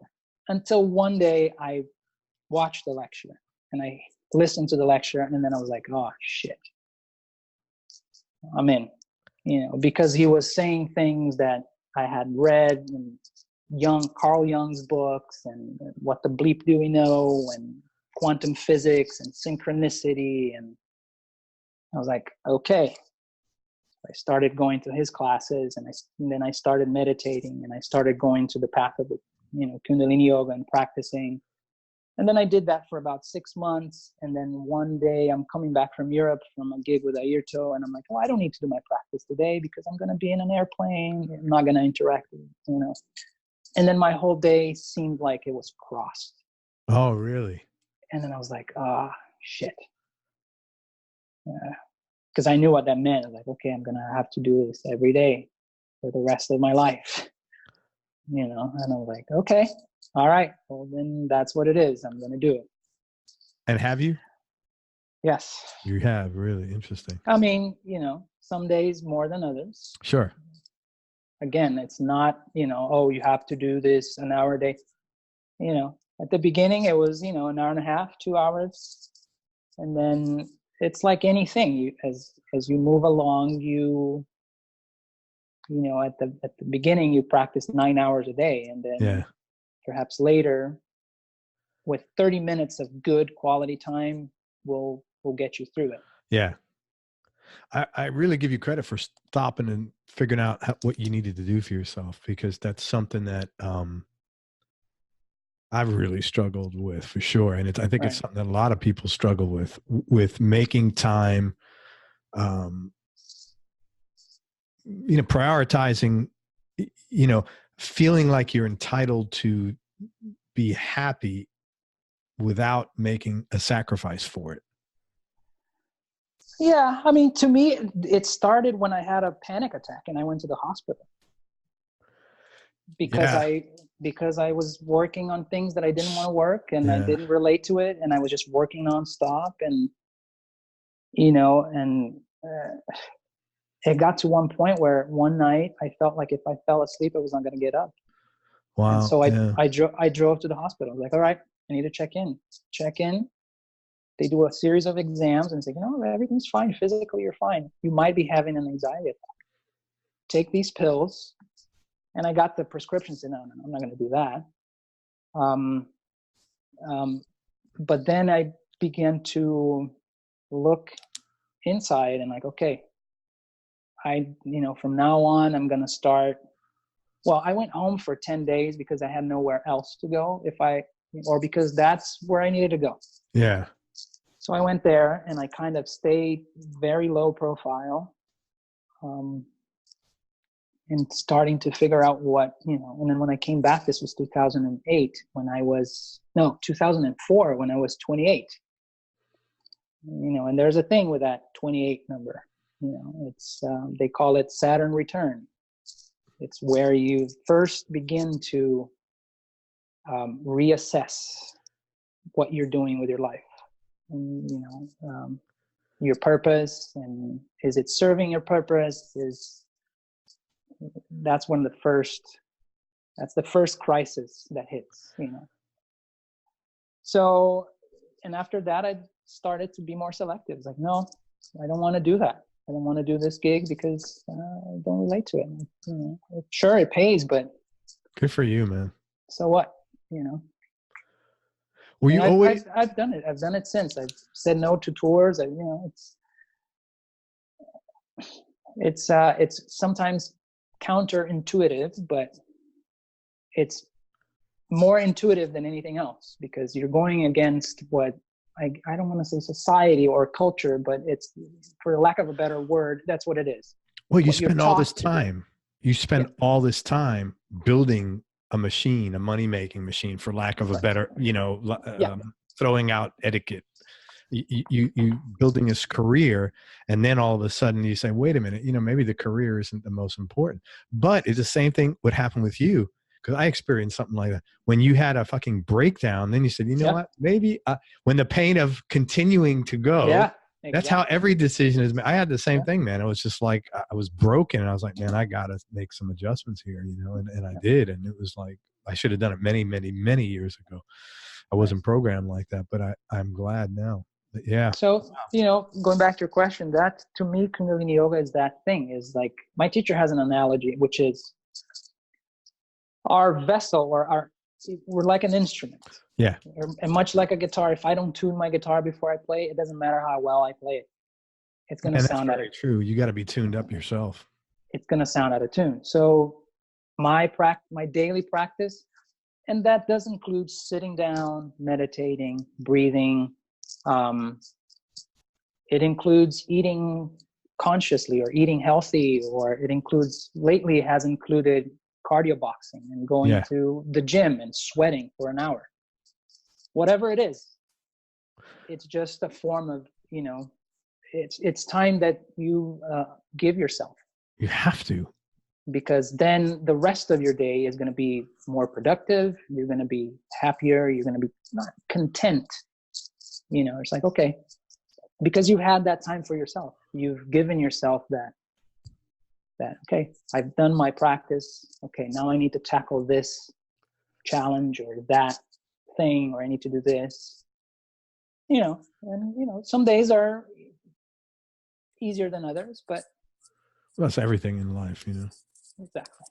I give you credit for figuring this out at such a young age, man. That's really good.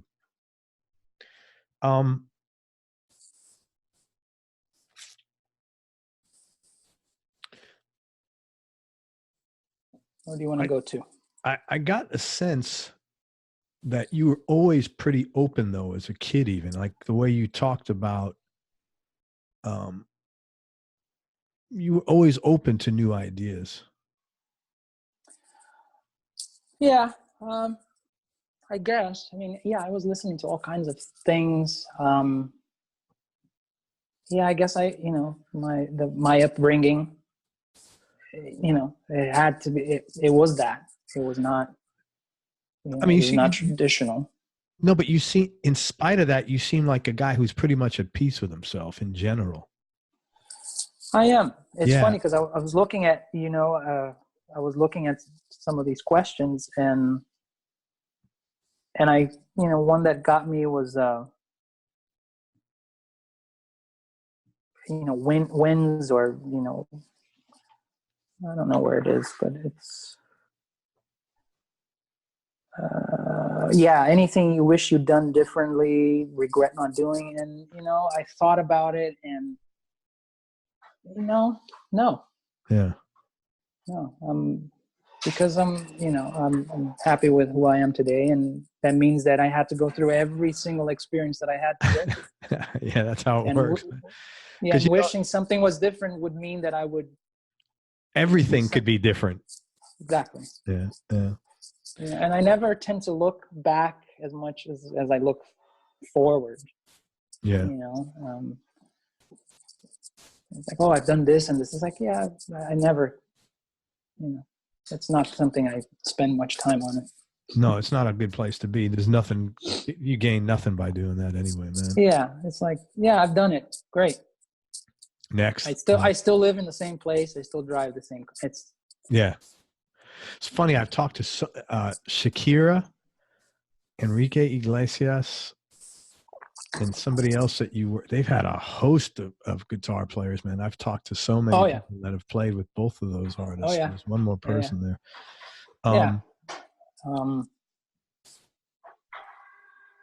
Shakira, I mean, Jason Orm, I think, has played with some of those people. Maybe. I mean, when I've met Jason, because the whole Shakira thing came about, it's all connected to her drummer, to Brendan Buckley. He's the guy who, whenever they need a new guitar player, he recommends people, and he lives in LA, so he knows a bunch of people here. So it's kind of, Adam was his roommate in college in Miami. Adam Zimmett? Yeah, they went to Miami. Yeah. That's right. Yeah. He's a funny guy, Adam. He's a very nice guy. Yeah, he is. Hey, let's talk about gear for a minute. Sure. You're like a deep guy, man. I like talking to you. You're good with talking about all this stuff. Thank you. No, man, thank you for being so open and for sharing. It's really interesting, your path. What's your go-to, like, what's your favorite guitar that you have? When not for sessions, the one you like playing the most? I don't think I have a favorite guitar. I mean, yeah, it would be my nylon string, I guess. That would be the one it's an Alvarez. I bought it. No, it's an Alvarez. I bought it used 20 years ago. I went to Guitar Center. I tried all of them, all that they had within a certain price range. And they had a bunch of new Takaminis, and they had this one used Alvarez, and it just sounded the best out of them. Still sounds great. Still the one I take everywhere. What would be number 2 and number 3? Number 2 and number 3. I guess not necessarily in this order, but I think my black Strat, which is kind of a Frankenstein because I've changed everything on it except for the body at this point, and the pick guard. Oh, even the neck you've changed.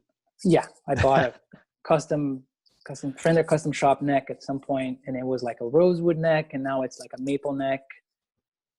And I've changed everything on it. And it doesn't sound like a Strat. It has a Tom Anderson on the neck, and it has 2 classic stacks in the middle and bridge position. Okay. Seymour Duncans. So it doesn't really sound like a traditional Strat, but feels good. Feels good. It's the guitar that paid for all the other ones. That's cool. I like that. It's the guitar that paid for it. And what would be number 3? Number 3, tough one. I think it would be a Yamaha steel string acoustic. Again, a lot of people like their acoustics. Yeah, I think they're a well-kept secret. I think they're great acoustic guitars. And this particular one has a great pickup system. They have since discontinued it, but I think it sounds great. Oh, Plays cool. great. Again, I've toured with every tour that I've done. I've taken this guitar. You're primarily an acoustic player then? Not necessarily though, right? Not necessarily. No. Not necessarily. I'm going to ask you this question. I've literally never asked it to anybody, but you are so good at communicating your thoughts and feelings, man, that I'm curious. How does playing guitar make you feel? Like, what fuels your obsession to keep playing? Huh. Well, I wish I was more obsessed with playing. How does it make me feel? You know, at some points I remember being frustrated or mad at my girlfriend or mad at the world. And then when I would play a gig for that hour and a half, everything would disappear. It was just playing music. So that's, to me, one aspect that's very powerful of playing music, where all your problems, you know, again, you're living in the present. You're not thinking about what happened. You're not anticipating what might happen. You're just there and you're playing. I remember one time where I was playing, and this was with KD, and we were in Australia, and I had just started doing the meditation thing, where I kind of made a decision to breathe consciously during the whole gig. And it was interesting, where I felt like I was observing myself playing. I was not playing. Yeah. I was playing, but I was outside looking in. I was like, oh wow. And I was just focusing on the breathing, and the playing was happening automatically, because, you know, that's what you do.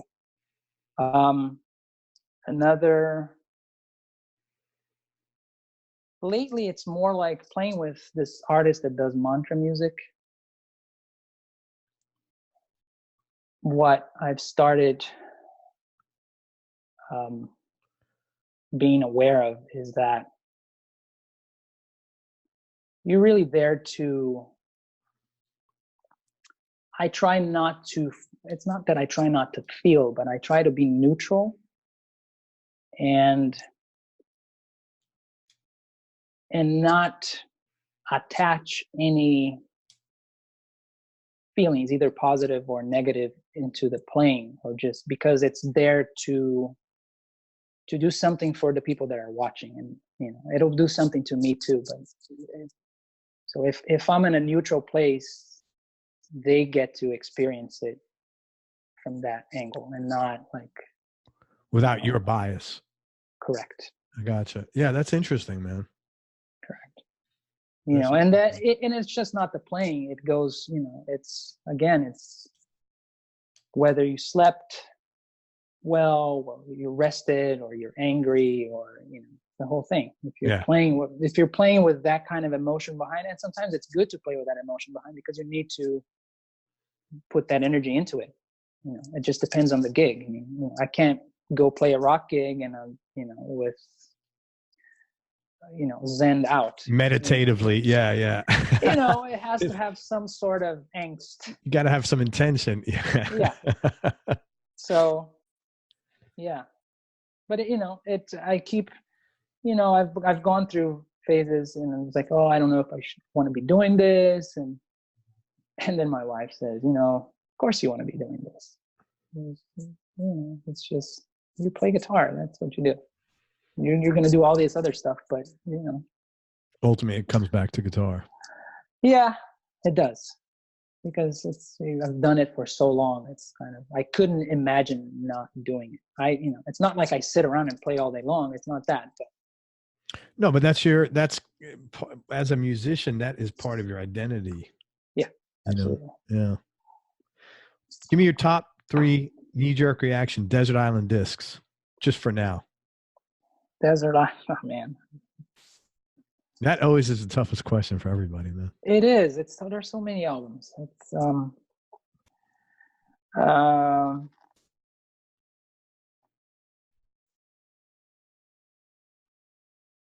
tough one. Rather not answer that one. I don't know. All good, man.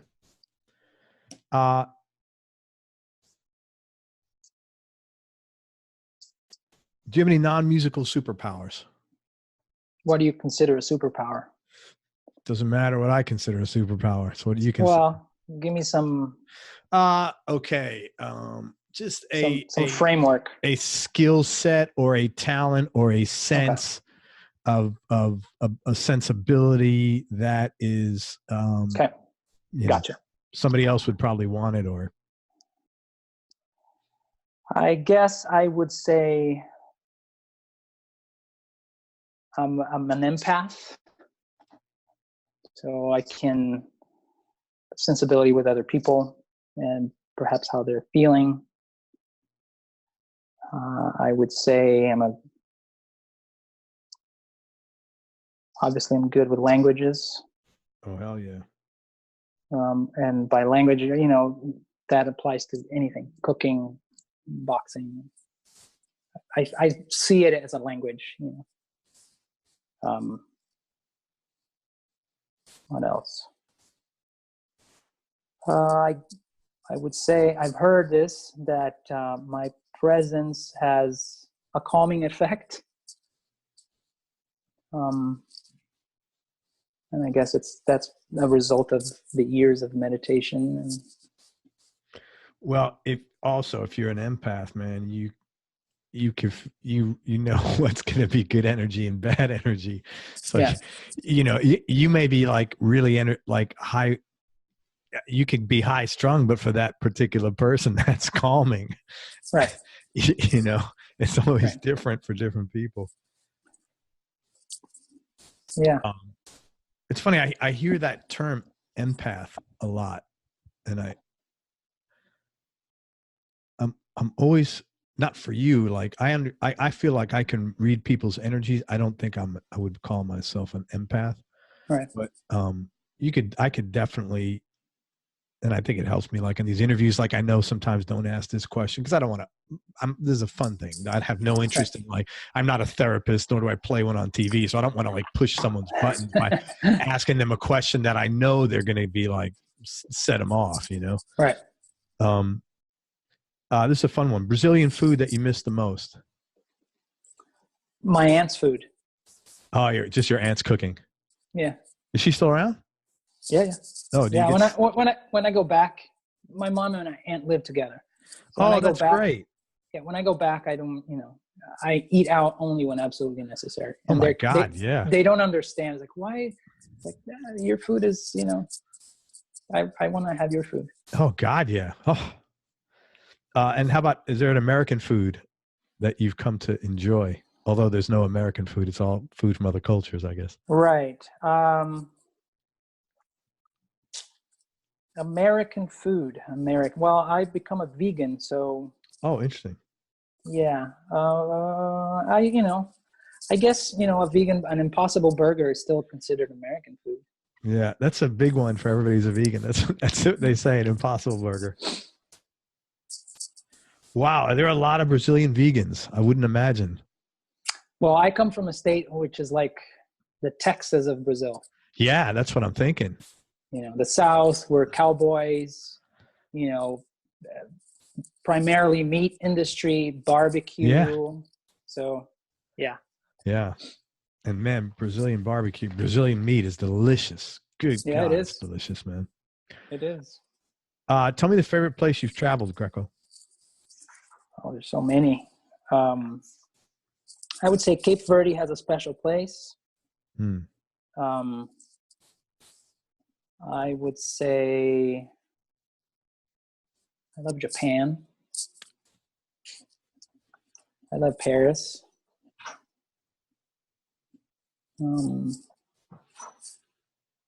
Where else? Australia is great. I tend not to stick to just one. It's like, absolutes are not my strong. Yeah. Well, you can answer it. Yeah. This is like places. I should change it to places because I'm not an absolute kind of guy either. Toughest decision that you've had to make, or most difficult thing you've had to do? Well, one of them was quitting that band. Yeah. Because they were my social network for a number of years. Everybody I knew was you know, it was within that group of people. That was 10 a really years is a tough, long time. yes, that was a very tough decision. Yeah. What else that was that kind of hard? I think, you know, if I look back, that's one thing that sticks out as one of the hardest things I had to do. Fair enough, man. And last question, what's been the biggest change in your personality over the last 10 years? And how much of that has been intentional and how much is just a natural part of aging? 10 years. Well, you know, I've been practicing Kundalini Yoga for 11. So a lot of change has happened since I began that journey. Food-wise, you know, first vegetarian, then veganism, then the process of getting deep into the practice meant that some relationships fell away. They just did. And it's something that happens when you begin practicing that. And then we look at it in the aging thing, we look into that as well. And it's all part of life and part of cycles of life. And we just bring an awareness into that. You know, I'm going into 44 next year, which is a big number. You know, we look at it and it's 4 times. So it's only a big number when you haven't been 44. Fair enough, fair enough. Not to belittle what you're saying. No. But the way we look at it is like it's a cycle of 11 times 4, and a okay, cycle you of mean cyclically? Yeah, okay. Yeah, and a cycle of 11 is a cycle of consciousness. You know, so you integrate whatever you have been through in the last 11 years. I might be mistaken, it might be intelligence, but it's the same principle. So, you know, definitely looking at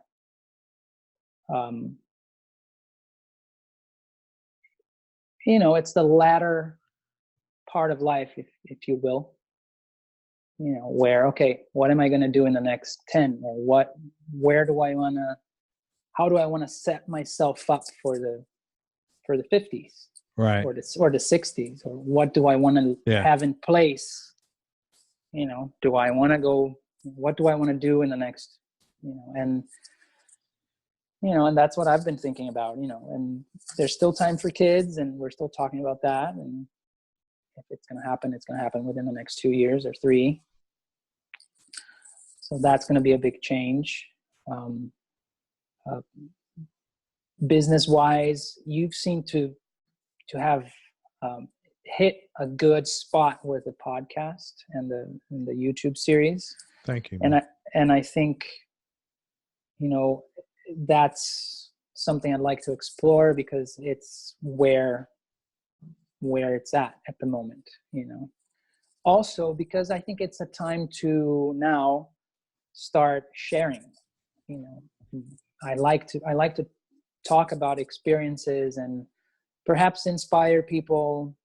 Yeah, man. In whatever capacity, or, you know, we all learn from each other. If we Totally. share with each other, we all have things to learn from each other. So I think it's something it's coming up next. It's like, okay, let's look into the internet of things, and, you know, like, okay, what would I share? What would I like to share? And what can I share? You know, what do I feel? There's always the fraud factors, like, did I lose you there? No, it was just probably a call came in or something. So I'm running out of battery, I think. So it's fraud factor. What do you mean?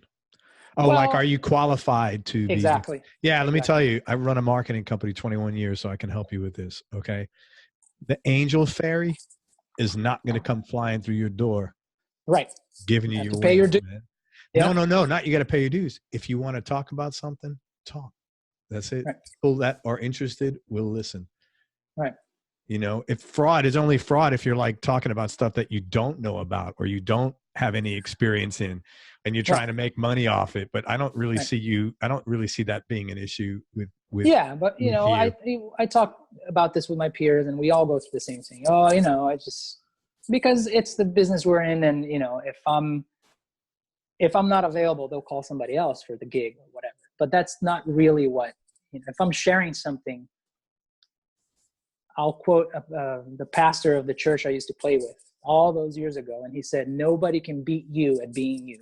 Yeah, man, that is great. That's righteous, man. Absolutely. And that's it. And the people that like you will listen, and the people that don't will change the channel. And that's great, because you don't want to be in the convincing business anyway. Right. Yeah, it's not like a profitable business to be in. But yeah, man, you'd be good at it. You got a lot of things you're passionate about, man. Oh, thanks. Yeah, I think it'd be real good. I think you'd attract people that are like aligned with what you got to say. Right. You know? Yeah. It's just that first step. Well, I'll talk to you afterwards about that if you want some input, man. I'm happy to help you. Sure. Man, I'll tell you, you're a great communicator. Thanks. I really appreciate you sharing everything, man. Really. Thank you for the space. Man, I learned a lot. So I get inspired like 4 or 5 times a week. Good for you. Yeah, it's great. A selfish venture in a sense for me, to be honest with you, because I learned so much, and it's so good to be around positive vibes all the time, man. That's just like totally changed my life in so many ways. You know, and I think at the end of the day, it's like, you know, being a musician or a composer or a songwriter, we're in a business where we're so used to not knowing what's going to happen next month. Yes. You know, and we've come to peace with that. And that's a lot of people, or most people, are terrified of that. And absolutely, we're completely fine with that, because you know what? Something will happen. Something will come up. A gig will show up. And if it doesn't, something else will come up. We've done it for so long that it's like, okay, yeah, I've been here, I've done that. And we're still, you know, we still love what we do. At the end of it, it's like, you know, okay, of course there's that joke, you know, how do you get a musician to complain? Give him a gig. You know, I'd never heard that one, man. Yeah, that's pretty funny. And, you know, but still, you know, I think about sometimes when I go to China a lot, and it's like we travel for a long time, and we get there and we have these rehearsals that are fairly long. And then I was like, man, how bizarre is my gig? Yeah. You know, it's like they're paying me to be here and rehearse all across the world. Like, can't complain. No. Still good. And so, you know, we have this thing, and people are,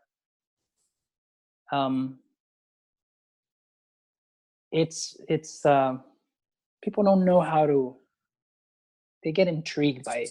It's intriguing. It's like, how do you do? And you know, of course there's the romantic side of it. Oh, you get to fly to Australia to do a session, you know, and at the end of the day, yeah, it's amazing what we do.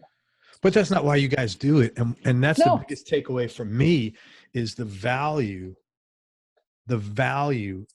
of making yourself happy. Yes. I have learned more. That's the number one thing I've learned from all of you guys, man. And I've changed so many things in my life. And I talk about it with my kids all the time when they come to me asking me for advice. Hey man, what feels right? Right. You know, it doesn't matter if right. That's going to be the right decision most of the time. Yeah. Oh, but I'm afraid I'm not going to be able to pay. It's like, yeah, but you know, if you get the gig that pays that bill, but you're unhappy, what's the good of it? Yeah. You know, down the line, you're going to, you know, be sick or depressed or whatever. Or regret, which is the worst. Yeah. I'll tell you what I'm going to do, man, just so that you know, this thing was so powerful as far as set the intention. I'm going to make time on my calendar now at least 2 or 3 times a week to set that intention. Yeah. Good. Yeah. Because I think that's great. Because I don't do that enough. And yeah, I think I don't do that enough. And I think about it, but I need to anchor it with emotion and energy behind it in a peaceful way, you know? Yeah, you know, and it's a thing where, you know, maybe you do it once and it doesn't happen within 2 months and you go like, oh, this thing doesn't work. No, I'm not that guy. You know, it's maybe it is happening and it is working and I just don't know it, you know. That's exactly. Maybe you're already doing it subconsciously. No, I'm good with that stuff. No, God, 2 months. God, this guy was in, I'll let you go with this, but this guy said to me one time, buddy of mine was in recovery and I was talking to his sponsor and I said, hey man, you know, I'm really concerned. And he goes, Craig, don't worry. He's going to get it, just not on your time frame. And man, he told me that it changed. That was one of those aha moments because I realized nothing is on my time frame and I have no right to have a fucking time frame when it comes down to it because I'm not running the show. Right. So exactly.